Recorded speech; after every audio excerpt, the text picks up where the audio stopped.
அல்லாஹ் தஆலா ஒரு முக்கியமான மனிதனுடைய அம்சத்தை பற்றி சொல்கிறான். இன்னைக்கெல்லாம் பார்க்கிறோம், திருமணம் இல்லாத லிவிங் டுகெதர் என்று சொல்கிறார்கள். ஒரு மனிதன் யாரோடு வேணாலும் வாழலாம், கல்யாணம்லாம் தேவையில்லை, கல்யாணம் முடிக்கலாம் அவசியம் இல்லை.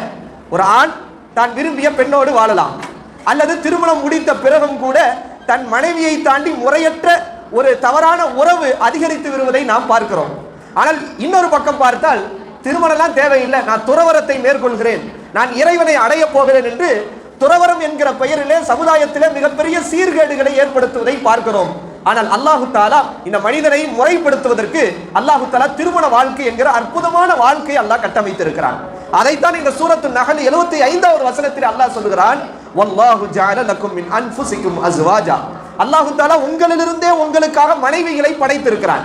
உங்களிலிருந்தே உங்களுக்காக மனைவியை படைத்திருக்கிறான். அதுக்காக அவசரப்பட கூடாது. அதுக்கு வயசுன்னு ஒன்று இருக்குது. வயசு முந்தி என்ன செஞ்சிடக்கூடாது.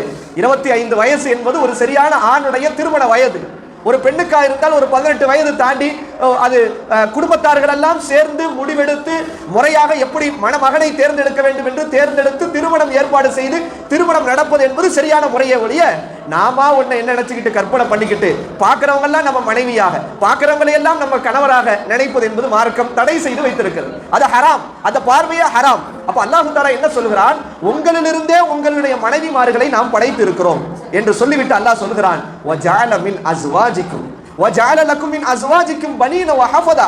அல்லாஹ் தஆலா உங்கள் மனைவிகளிலிருந்து சந்ததிகளையும் பேரன் பேத்திகளையும் உற்பத்தி செய்து உங்களுக்கு அல்லாஹ் தஆலா நல்ல ரிஸ்குகளை அல்லாஹ் புகட்டுகின்றான் என்று இந்த வசனத்திலே அல்லாஹ் திருமணத்தின் மூலமாக அல்லாஹ் பேரன் பேத்திகளையும் சந்ததிகளையும் அல்லாஹ் தருவதாக இந்த வசனம் சொல்கிறது.